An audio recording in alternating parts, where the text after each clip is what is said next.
live. So yeah, feel free to put on the recording. Cool. Okay, welcome to another interactive video conferencing PLN PD session from CITI. Hi, my name's Ben, but it's not about me today. Kristen Edwards is joining us, which I'm really excited about. Kristen is from the Center for Instruction and Technology and Innovation. Bear with me, it's early in the mornings, my tongue won't work, so I'll say that again. Center for Instruction and Technology and Innovation. She hails out of New York. But I tell you what, she's been doing a lot of cool class-to-class collaboration, and she's going to guide us through what's been rocking her students' world in terms of video conferencing.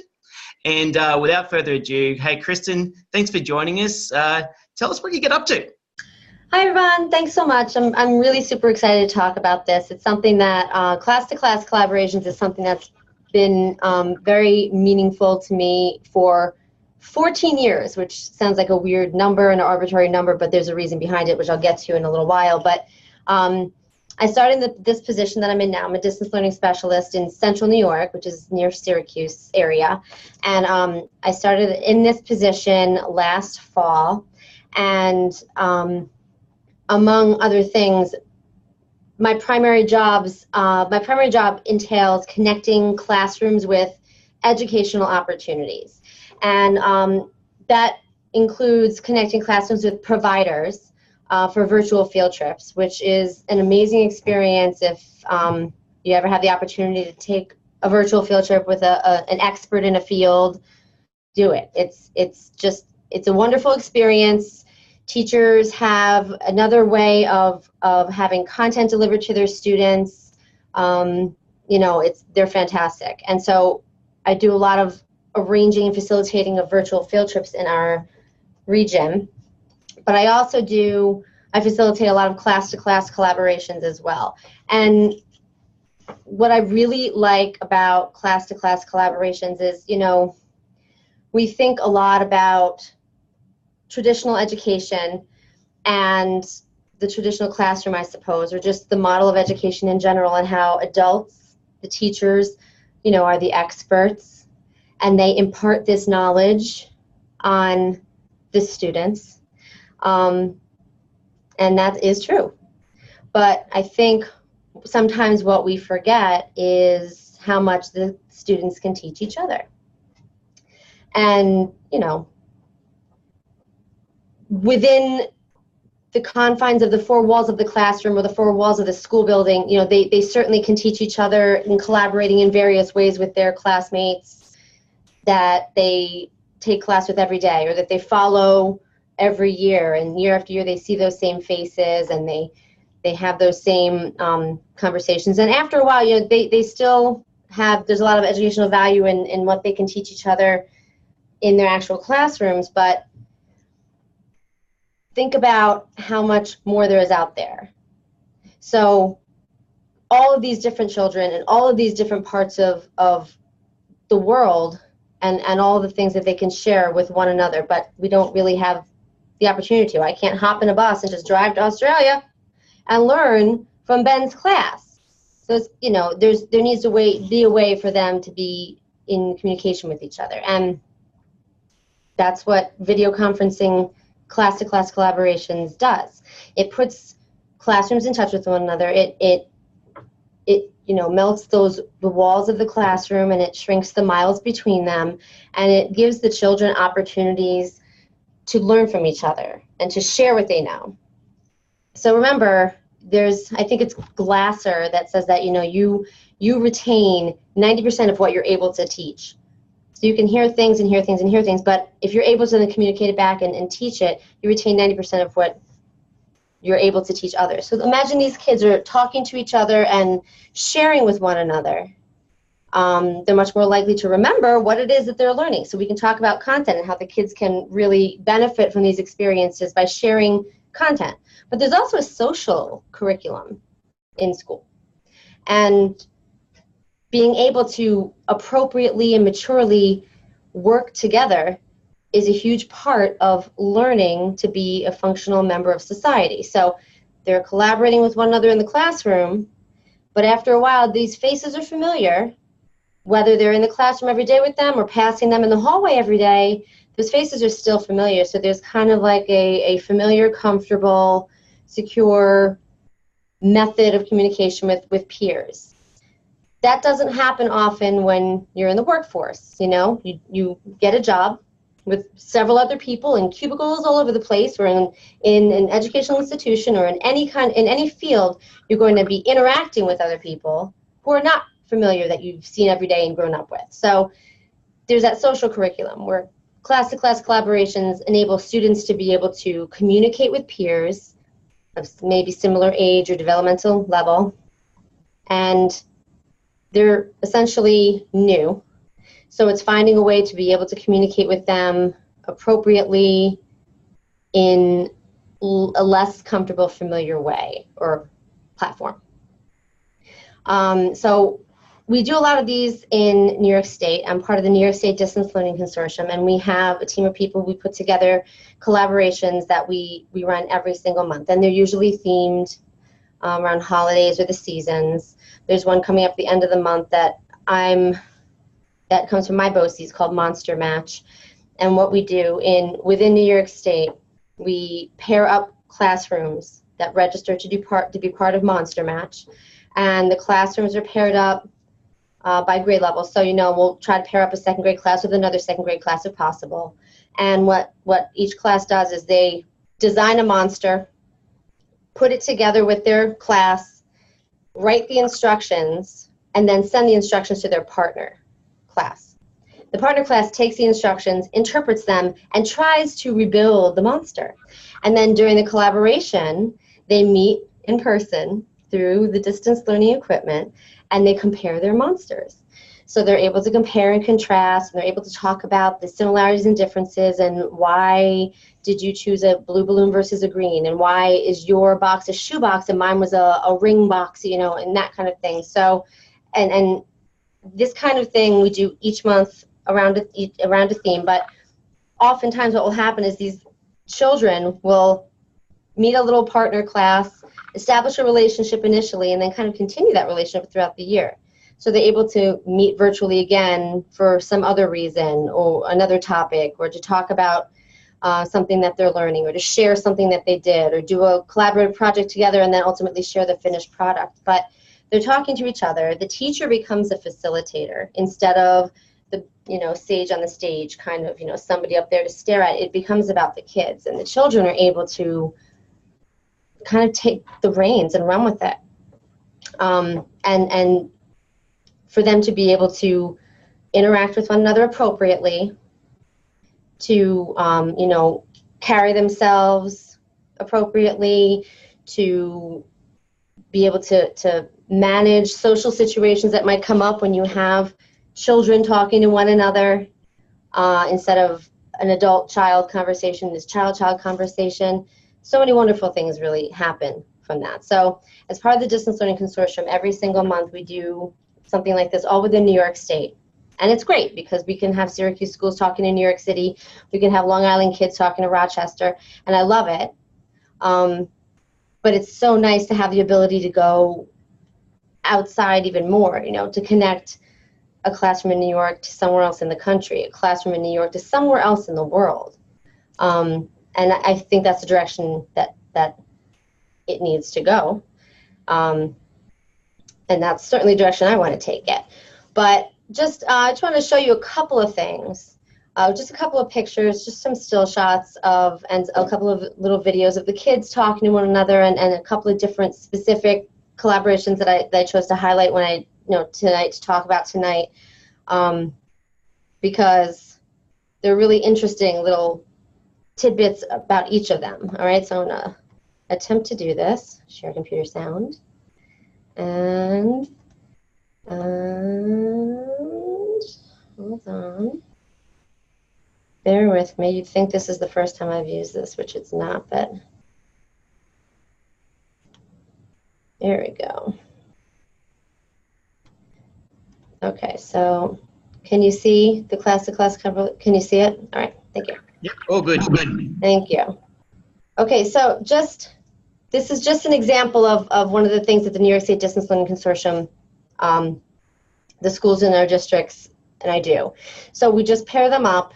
the kids just gather on the carpet or in their chairs and they just have a conversation, and it ends up being either about the monster that they created or about Thanksgiving, which is what Turkey Disguises is, or whatever the topic is. But it's a simple basic setup like that. As you can see in this little top corner, there's a little girl reading something. So typically what they'll do is they'll write a little something about their school, where they are, special landmarks. You know, sometimes they'll have a guessing game, and it's a nice little kind of lesson in geography. You know, this is what we're around the corner from Yankee Stadium. You know, things like that, and the kids like to try to guess where each school might be. You know, taking turns, being good listeners, and really being interested in what the other schools are saying and doing. We've done collaborations in October in Syracuse, where snowsuits and snow boots are hung up behind us, and there's a school in Texas that they're wearing tank tops and shorts, and the kids are just dumbfounded on both sides. And, you know, and these natural conversations that happen organically, simply because they're having a conversation, it just turns into a very educationally relevant and very meaningful communication.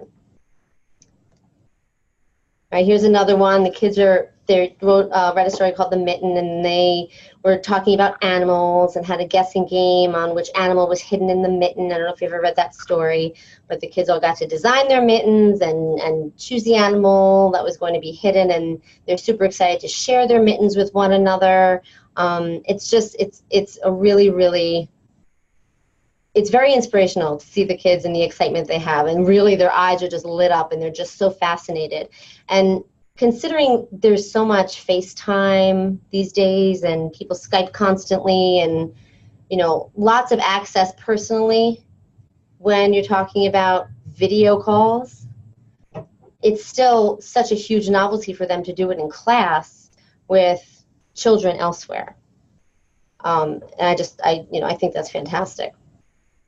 This is a little reading club that they were connected with a group of children in the Czech Republic. And that teacher right here, Miss Morris, she had a friend of hers who was teaching in the Czech Republic, and they arranged this themselves. It doesn't have to be something so formal and something that's posted somewhere. It could just simply be communication between two people in two different locations who have the same vision, who want to be able to do something like this in their two different schools. So these kids met with each other for the first time in December or January, sometime in the winter. Prior to that, they had been pen pals. So they were writing actual letters to each other, and they had each been paired up with another child from the writing club in the Czech Republic, and they had been writing probably once a month or so for the first couple of months of school. I don't think they got started right away in September, but I think maybe October, November, and then they met for the first time, I think it was January. So they had written a couple of letters back and forth between when they started and when they met. And so they all each got to go up to the camera and say, my name is Kristen, and my pen pal is Tammy. And Tammy would be on the screen there shrieking in the background, super excited to now meet me face to face. And they continue their conversation wherever they left off writing their letters, which was awesome. And then from there, they did some collaborating with Google Docs. So they were working on projects together with their partner, or maybe in groups using Google Docs. So they continued to collaborate. And then they met again in June, at the end of the year, just kind of wrap things up a little bit. And I think that this teacher probably would have connected more had we connected for the first time in January. I bet she probably would have wanted to connect initially in the beginning of the year too. But she was very excited about it. It was a brainchild of hers. Like I said, she connected with her friend Audrey in the Czech Republic, and she just said, hey, she asked, Sarah just said, hey, is this possible? Can we see these kids? Can we connect to these kids? And it was fantastic. The kids were so excited. All right, here they are they're taking a selfie. So they took a selfie, and then another one of the actual kids all jammed up into the screen, and they were just so excited. Look at those faces, Here's another collaboration. This is about the 100th day of school, so it's centered around a math activity, and basically what the students do is they get together in groups, and they put together kind of a riddle that centers around the number 100. It's a math riddle, so they might write word problems, and the partner class has to, as the students are presenting their word problems on the camera, the partner class has to try to follow along, do the math, and eventually, hopefully, arrive at 100.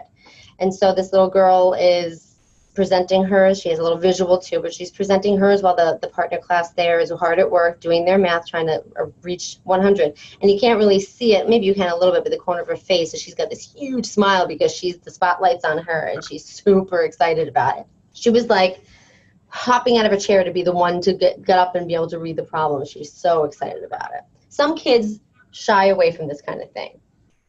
It's like being on TV and maybe they're not ready for that. And that's fine, but there are plenty of kids who crave that spotlight and are really, really ready to be on camera. This was a really cool collaboration because this happened within the same district. These schools were probably 6 miles apart. And they're 2 third-grade classes, and they were working on a Famous Americans project. So they both had the same group of famous Americans that they were working on in smaller groups. And then they kind of had this was towards the end of the year, probably in May. I'm not sure when it started, in the spring sometime, I think. But I think this was May when they connected virtually.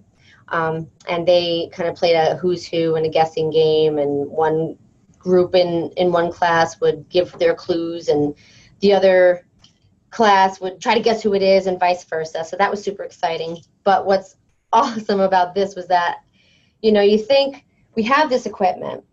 I can connect across the globe with this equipment.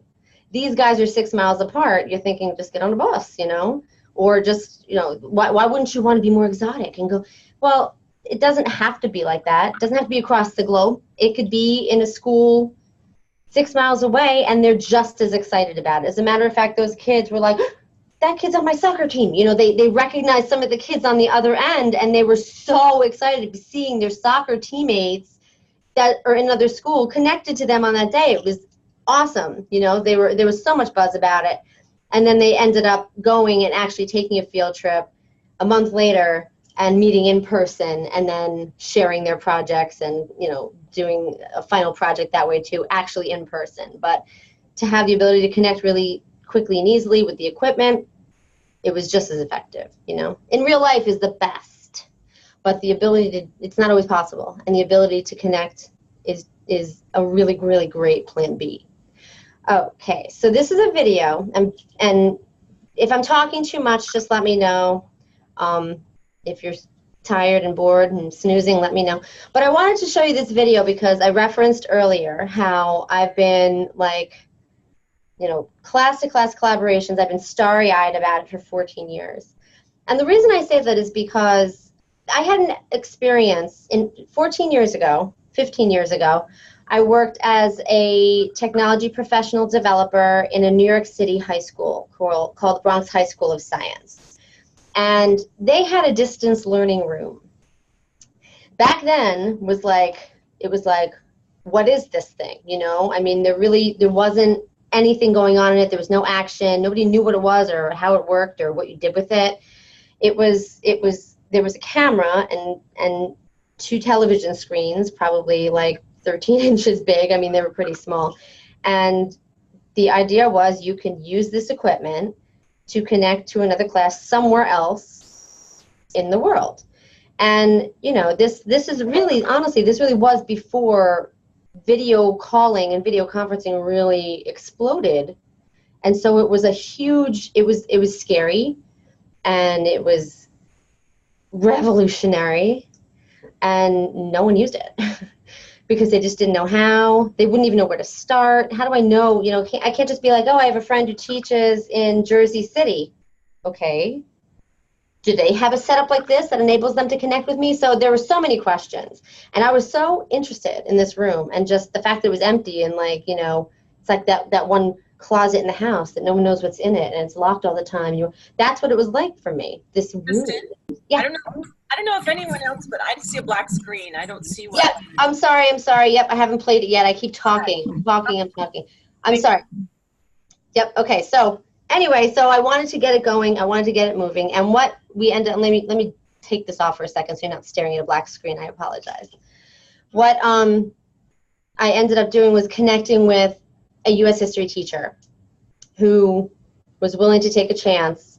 And somehow we found a classroom in North Dakota who were able to connect with us. And this was in the fall of 2004, so it was during the 2004 presidential election.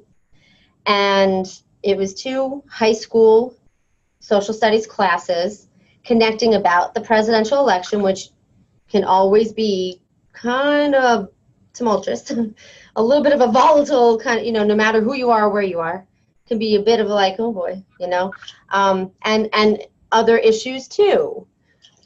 So it ended up being one of the most memorable experiences for me as a professional in this field and as an educator. And it was 14 years ago. Now this is everywhere and the access is everywhere, but it wasn't back then. So I'm friends with the teacher who I worked with at Bronx Science on Facebook, and I reached out to her and I said, hey, do you remember anything that we did together? I didn't want to lead her into it. I didn't want to be like, it was, so I just said, do you remember anything, any kind of work we did together, distance learning? And she was like, yes. And so we had a little conversation about it, and she wanted to pop in tonight, but her son has soccer, so she couldn't. But I did connect with her earlier today and recorded it. So if it's okay with you guys, I like to just play the conversation, if that's all right with you guys. Because I mentioned it when I applied for this job. I think of it always as kind of like, this is my milestone in this, open the door for this for me, and it's the most amazing thing ever to me. So let's try this again. Share computer sound. All right, here we go. You see it? All right, here we go. We're recording. Okay. So I'm so excited to be back in touch with you after so long. Yes. And thank you for coming to chat with me about this. Absolutely. It's, to me, this kind of experience, the experience that I had with you in your class at Bronx Science so long ago, it's in the forefront of my memory every single time, especially now in this position that I'm in. But when I talk about anything with distance learning and anything with connecting to other the classes connecting or teachers connecting, it's always the first memory that I have. And it was so long ago. Yeah. Before all of this was just so easily accessible, Yeah. We connected during the 2004 presidential election. So it was perfect timing for that because you're a history teacher, and it was just the way it unfolded. And I don't even really remember specifics on how it unfolded. It's not like there was a process back then that we could say, okay, well, this is what I want. This is how it works. Boom, boom, boom, boom. It was kind of unprecedented at the time. You were very innovative. But it's just one of my favorite memories. And the fact that 14 years later, I'm doing this all the time now is one of the best things that could have happened to me professionally. I just love it. I can't get enough of it. Yeah. So what are your memories of it and feelings about it, and what do you think?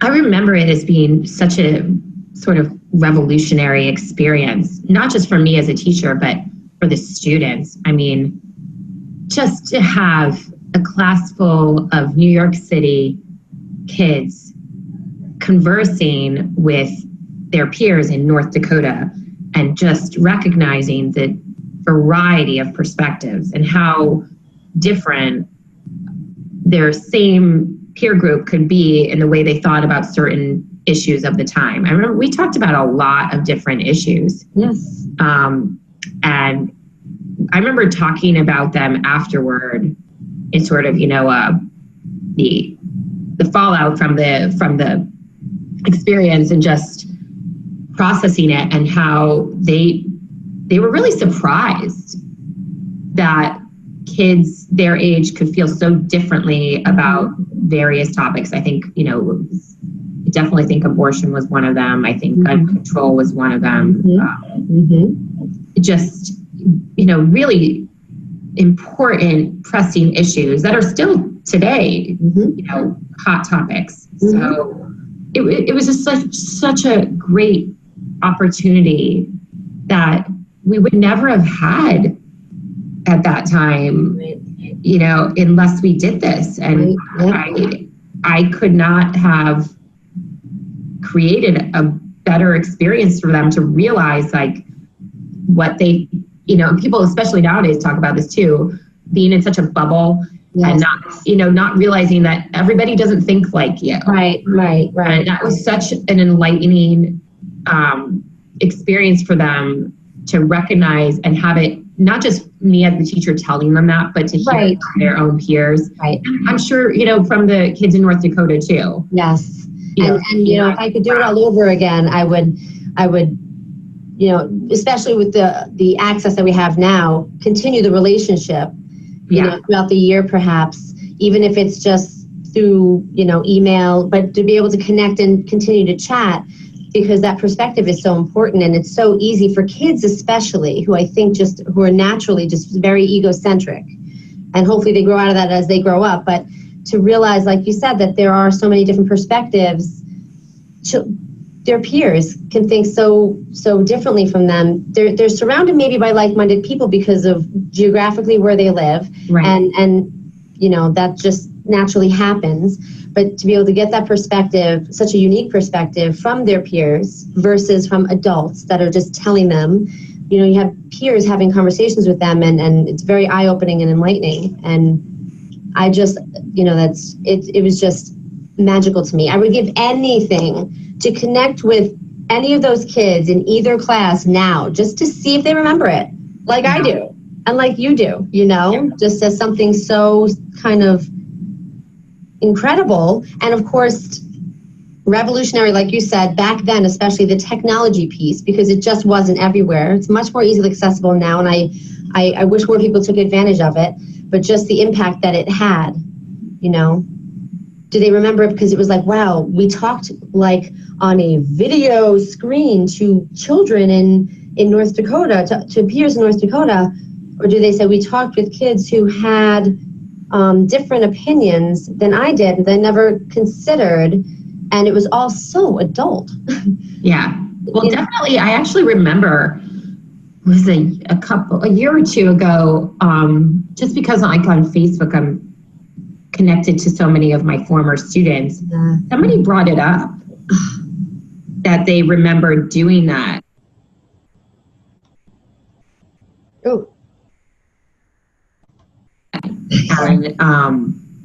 And just how they enjoyed it. And it was so different, so unlike anything they had done before.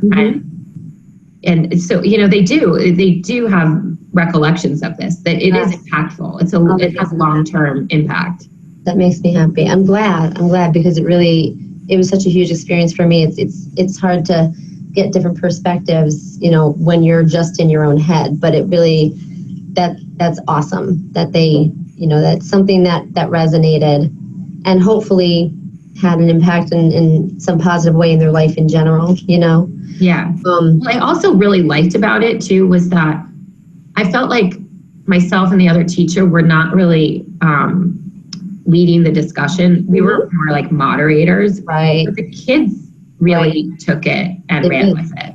They really did. It really was. It was a very refreshingly mature interaction, considering they'd never met these kids before. You know, the kids that they're surrounded by, they've known for a couple of years at least, through the hallways, you know, that kind of thing, if not in the same classes. Now these are total strangers, and to be able to interact with them appropriately is pretty significant, because you're not always going to be at work with people that you already know. You have relationships, and you need to be able to navigate that, you know, the social aspect of it maturely, like an adult. And they really did a remarkable job doing that. Everything about it was so amazing to me. They were very respectful of one another. Yes. You know, the topics were so hot topics, and they really were. They're very intense topics for adults. You can get heated discussions, and they were respectful of each other's opinions. They definitely did not agree on a lot, but they weren't cruel or degrading or demeaning to anyone on either side. You're right. And it's amazing, there's so many things, obviously, you think in education, the teachers are the masters of all knowledge, and we're the ones imparting knowledge on these kids. We forget how much they can teach each other. So it was a really, really great opportunity for children to be able to teach each other, and those walls in the classroom melted and the miles melted, and all of a sudden they were in the same room together and really the best educators for one another. So absolutely, I'm grateful that you took that chance and let me be part of it. So thank you for that. It's something that I will always remember professionally and personally as just something that was so special and impactful to me. And I hope that that's the case for you and for all the kids and the other teacher too. Definitely. Well, when you talked to me about this, I was like, it just like all came back into my mind. And just such a great experience. It was. Well, thank you so much. And thank you for taking the time to talk to me about it. So we continue chatting and all that stuff, but you probably heard me repeat a lot of things that I already said to you guys, and just, obviously I mean that stuff wholeheartedly, and just the ability for these kids to be able to communicate with one another and connect with one another and really take ownership of their own education and their own experiences and share their experiences. These two classes that really couldn't be much more different in many different ways learned a lot from one another. And that's the case when I see these classrooms making connections and I see these kids talking to each other and taking ownership and kind of taking over. The teacher becomes a facilitator and the kids really kind of run with it, and they naturally connect with each other and they naturally want to share. It's just real. It's a really wonderful thing. It's an untapped resource that needs to be tapped. The kids themselves. And my biggest challenge when doing class-to-class collaborations is the scheduling and the time zones, because there are time zones, and maybe the block 1 history course meets at 9, and there's availability all over the place, but it's at 2 and 1 and 12:30, and it's not always easy. The school schedule is fairly rigid. Teacher schedules can be fairly rigid. So sometimes they have some flexibility, but that's been my biggest challenge, is to make connections that work for everybody. But when they do, it's mind-blowing. And class-to-class collaborations, most of the time, and all the time, as far as I know, are free. So at most, it costs you instructional time if it ends up being a flop, which it can't possibly be a flop when you have at least, some sort of social interaction, because that's valuable, just as valuable as the content, as the subject area content, the ability to socialize and to appropriately communicate. Awesome. And so we thought what I want to do at this point is just bring up some of the chat that's come through this. So I know that looking through here, Gabby made a quick comment about the old monster projects. You've definitely done that quite a bit with writing. And actually made a note about what you were just describing, saying 14 years ago, this was cost prohibitive for many classrooms and districts. Now you can do it for free, which is what you're effectively saying. That's right. Leading with this, Jason brought up the point that with content providers, there is certainly opportunities here and there, but is charging for virtual field trips a thing anymore? It was a question mark, so to speak. Right. Especially with there's the ability to open to large groups and streaming programs. Beth asked a question. Can you share those monthly events you've been doing? Yes, I sure can. I can share them in terms of what we do and what the programs are. The programs are designed by the New York State Distance Learning Consortium, and they're facilitated by classes and districts that subscribe to the service that facilitates the program. So, for example, I work out of a BOCES, and a BOCES has a distance learning service, and the school districts subscribe to the service, and this is one of the things they get from it. So it's not necessarily open to anyone to do, but I'll happily share the brochure so that you can see what kinds of things we do. And, you know, those are just kind of starting points. And, no, and that's exactly what I was looking for, Kristen. I do something very similar for the state of Nebraska and work with all of the, so in Nebraska we call them educational service units instead of BOCES. Okay.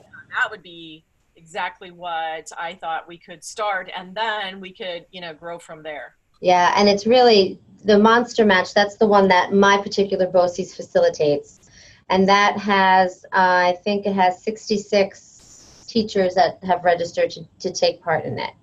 And, you know, it's such a great experience for the kids. It really is. And they really enjoy it, and it's educationally relevant. There needs to be justification and educational justification for all of these things if you're going to use instructional time for it. And you've got the listening learning standards, of course, nailed, because by nature of distance learning, those listening and learning standards are addressed. And content area standards are addressed as well. So they've been great experiences, and the teachers, and like I said, there are several teachers who've connected with another class, and we connect them randomly. We try not to make connections that are close geographically, just because it's a little bit more exotic and fun that way, even though, like I said, you can connect with a classroom 6 miles down the road, and it's amazing. But we try to vary it up a lot for them. And it's been a great experience. So I'll send you the brochure so you can see what kinds of things we do. But we do one, if not more, every month. I think we end up doing 10 or 11 throughout the year, always around some sort of theme. Terrific. So when I was working at an ESU in Nebraska, then we did visits from Santa. So we hired some local Santa Claus, and the students, we would offer this to K first and second graders, and the students would write letters to Santa, and then Santa would pull them out and kind of read the letter for them. And like you kind of described how the student would stand up and then have an interaction with Santa and stuff like that. So, but you know, that in itself was really, really difficult. So I enjoyed hearing about how you kind of spread the events to other people to help, you know, coordinate that, because it takes so much time and effort to plan one of those types of events. I just can't imagine trying to do that 12 times or 11 times throughout the year. Monster Match has been a bear for me this month. I don't know that I'd survive doing it every single month. So it's an incredible team that I have that I work with, and yeah, so it's nice and evenly distributed among us. But it's just wonderful. And like you said, if you connect with Santa and they send letters, I see this a lot with virtual field trips too, and providers. When they're doing a virtual field trip, when there's a collaboration going on, and I could simply say, "Oh, Beth, that's a great question." All they need to do is hear their name, that Santa said their name, and they're like, "Oh," it's amazing. It's amazing, and it's just the best thing ever.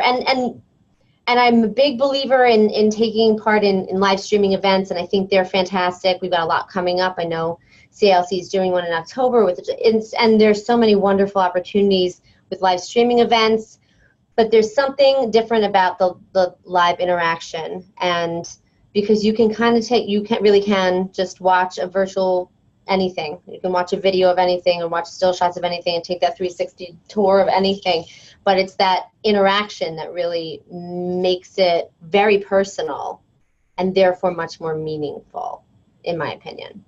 So the kids being able to ask a question and have that question answered right there on the spot is much more meaningful than getting a response via email 6 days later or something like that, So it's such an incredible ability that we have. And I know, 14 years ago, cost prohibitive for sure. I'm sure that's why this equipment didn't exist in many other locations, and it was hard to make connections. But it's everywhere now, and it doesn't have to be some big, huge setup with some big, expensive camera. I mean, I'm talking right now from my laptop. You can do it from your iPad. I've connected through Zoom from my phone before. I mean, it just takes a device that has a microphone and a camera and an internet connection, and that's what it can take in the classroom too. It doesn't have to be a big deal. It doesn't have to be a big setup. You can use Google Hangouts if it's not blocked. You can use Skype. Zoom is the best thing ever. If you connect point to point, there are lots of different ways that connections can happen. And I think lots of times teachers maybe get hung up on the technology part of it. So if they have support who can explain it, or and even better, facilitate it for them, so that, and I tell this to my teachers in my districts, I'm facilitating it, I'm there with my equipment, I'm setting all the stuff up, I'm doing the test connections. You are just managing your class like you would if you were taking them outside or meeting a class next door. You know, you're just managing your class like you always do. Sit back and enjoy it and manage your kids. Let me worry about the stuff that's worrying you because you don't quite understand it, or maybe you do, maybe you're very techie, but it's just not something that you have done before or use a lot, and so therefore you're not 100% comfortable. And we all know what happens when something doesn't go well and you got 24 third graders there, they're like swinging from the rafters. So it's, you know, it's nerve-wracking for some teachers. And having the support, just knowing that it's as easy as it sounds, you know, I hope a lot more schools and classes and teachers and districts and states and countries take advantage of this kind of thing. And I think, you know, also finding a partner, a collaboration partner, can be a challenge as well. I've found that challenge to be challenging for me too. I'll post a request somewhere and expect immediately to be like inundated with responses and have a kind of like a, you know, a Studio 54 situation where they're standing room only because of this one request I've made, and we're not quite there yet. So I think that the more we try to get this stuff out there, and the more we try to get the teachers on board and show them how amazing this kind of thing can be, and tell them to use those 24 little resources they have sitting in their classroom to their, you know, to the student's advantage, I think it'll be much easier to make these connections and pair these classrooms up. Have you guys heard of the Global Read Aloud? Oh, lots of nods. So there are a lot of different places that I've kind of looked to see where I can just kind of post a need. So I post on Twice Capspace, I've posted on CILC, I see a bunch of different Facebook groups. And I know that, I say that one in particular because I joined the Facebook group to get more information, and I'm constantly seeing people posting, I'm a 5th grade class, we're reading them all unbound, and we're doing this on, does anyone want to connect? And like 50 people respond. We're in, you know, San Felipe, we're over here in, you know, Queens, and 50 people respond. So there are ways to find people who will connect. It's just a matter of, you know, kind of doing the legwork a little bit, which is part of what I do. Yep, there it is. The collaborations, and I posted on there. Mm-hmm.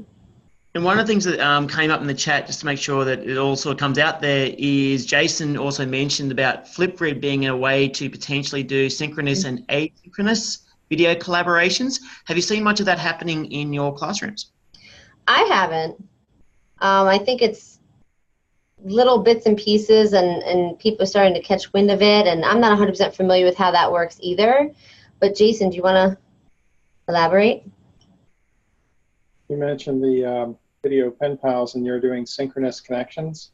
Mm-hmm. And I could easily see this classes, I'm sure they're already doing it, where doing asynchronous video connections, where, especially with time zone differences, and I think, Ben, you used to do this with Skype video recording, where you could leave a message for the classroom, and then they would wake up and get your message and respond to it, and that was pretty effective. And then I could see somebody doing that asynchronously throughout the year, and then the students can respond to each other in that system, and then having some kind of synchronized video conference where there's an opportunity for them to come together in real time. Live in real time, that's awesome. Have you seen that in action? I've heard about it, but I haven't participated in it. Me too, me too. I would love to actually see it used with fidelity somewhere, just, you know, effectively. It would be awesome to see. You should look at Sean Forday, who does a lot of that Flipgrid stuff, and you can follow him on Twitter. Mm-hmm. And Tammy can tell you what his handle is in the chat window. Okay, thank you. Of course, Microsoft has bought Flipgrid now, so there's it's all free. And free for educators, right? Isn't that the case with an educator email? It's free for everyone. Oh, I didn't know that. That's awesome. I thought it was just for educators.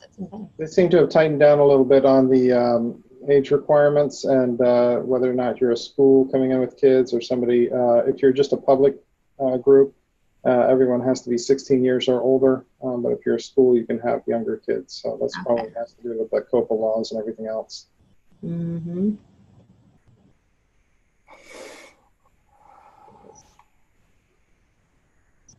And Gabby says she's done grandparent read to the class.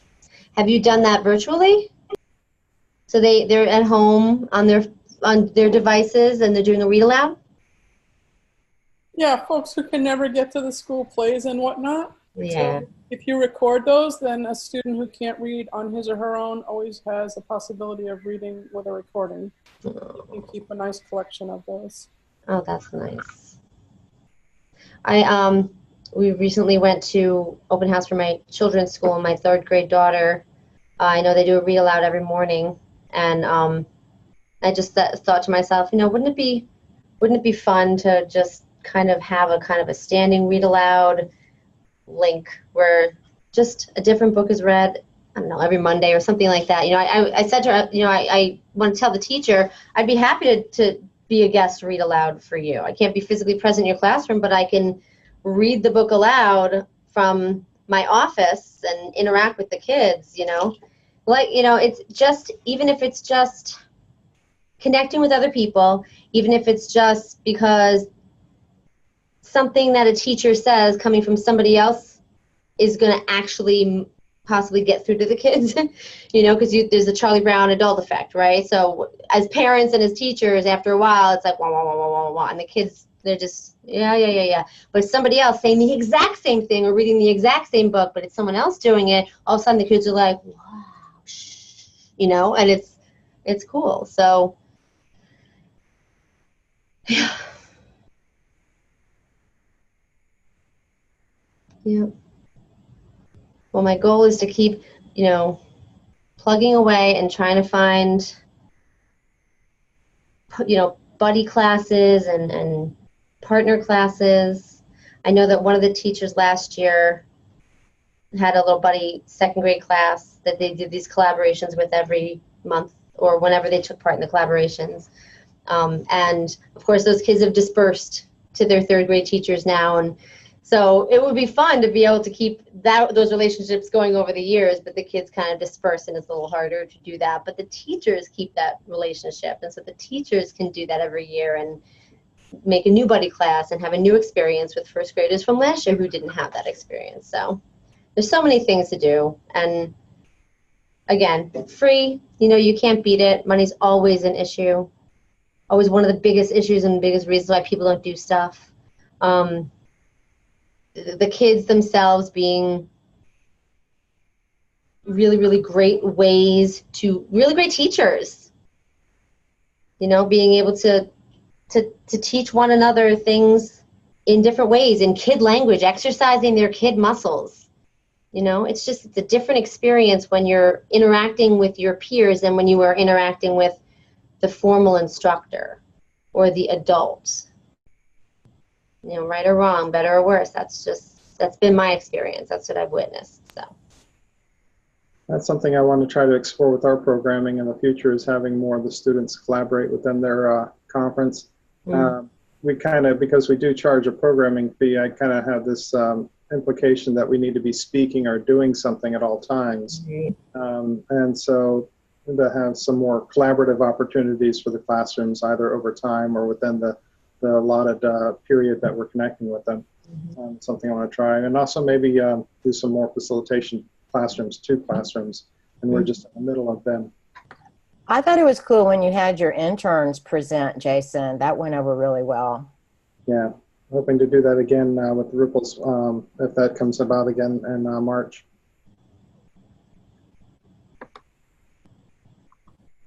yeah, I think if we get past the expectation of what an effective, lesson or educational experience is supposed to look like, we always think the teachers in I wouldn't say in front of the room, because I think it's changed quite a bit. This whole, education has become much more collaborative and classrooms are being flipped and, things like that.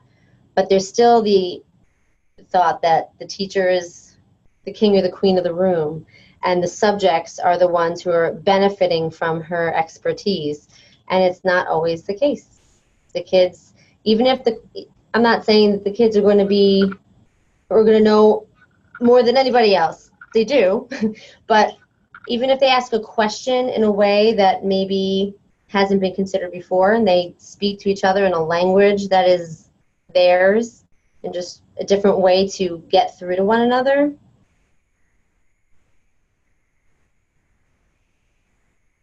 You know, there's so many things.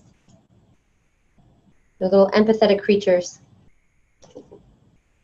And it's important to tap into those resources, those untapped resources.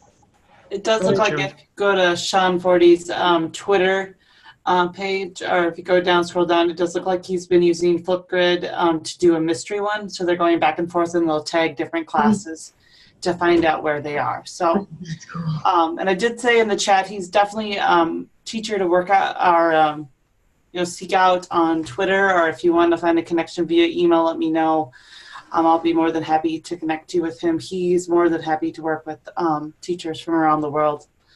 Wow. So he's in South Korea, so it's definitely an opportunity for your students to connect with someone in another country. Yeah. Absolutely. And Jan just brought up an opportunity for classes to be involved in these type of collaborations through Ripples Make Waves. So if you type Ripples Make Waves into your favorite search platform, you will find on March 22 there is a global 24-hour event based around World Water Day. It's run by Joan Rory. She does a fantastic job and very much about clean water and its uses and what kids can do about that type of thing. Also, be aware that the ISTE PLN, this group itself, will share and create more collaborations around the place. And a question just came out here from Jason. Has anyone tried any real-time translation tools during these programs? Yeah, because I know Microsoft offers them and Google offers Translate. Within Skype, you can do a Skype call through Microsoft and have a real-time translation. That would open up all kinds of possibilities. That's interesting. I had not tried it. I'm going to look into that, though. And I think Google does the same thing. I just noticed that Google now has a feature where they can do real-time transcription of your presentation using Google Slides. So as you speak, it's closed captioned in real time as well. And I just put in there that Zoom can do that too now. Yeah, so it's very interesting. If you have an education or business account, you just have to turn it on.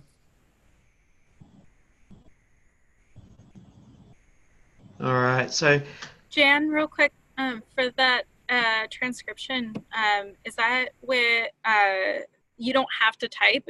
It does it all automatically itself? Yeah, but it has to be, if you have to turn it on to do it during recordings. I don't think it works during live meetings that aren't being recorded, but it does the transcript for the recorded ones, and it's pretty accurate. Do you know, Janet, how many languages there are available in the Zoom? Just English as far as I know. Sorry, Beth. Okay, okay.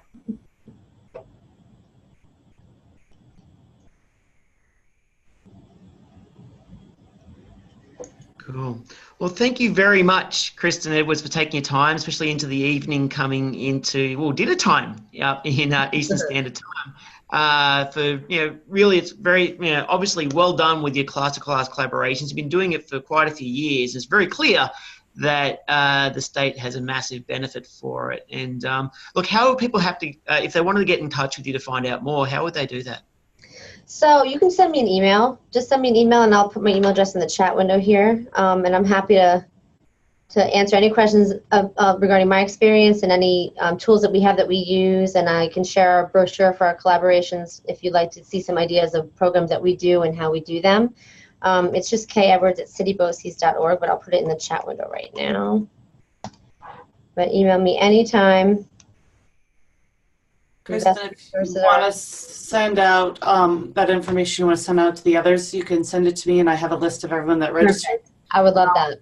and I'll send them the link to this recording, and then your connection information, and then also anything else that you have to give to them. We can do that. Perfect. Thank you. Thank you. And thank you all very much for bearing with me as I just talk nonstop. You were So great. good, it's all part of it. Well, thank you very much, Kristen, and thanks everyone for joining us. And those people out in just viewing land, please feel free to get involved with ISTE's interactive video conferencing PLN. There are more events coming out every month and a lot to share. Anyway, so all the best. Have a fantastic evening / morning or wherever you might be. Thanks, Ben. Bye.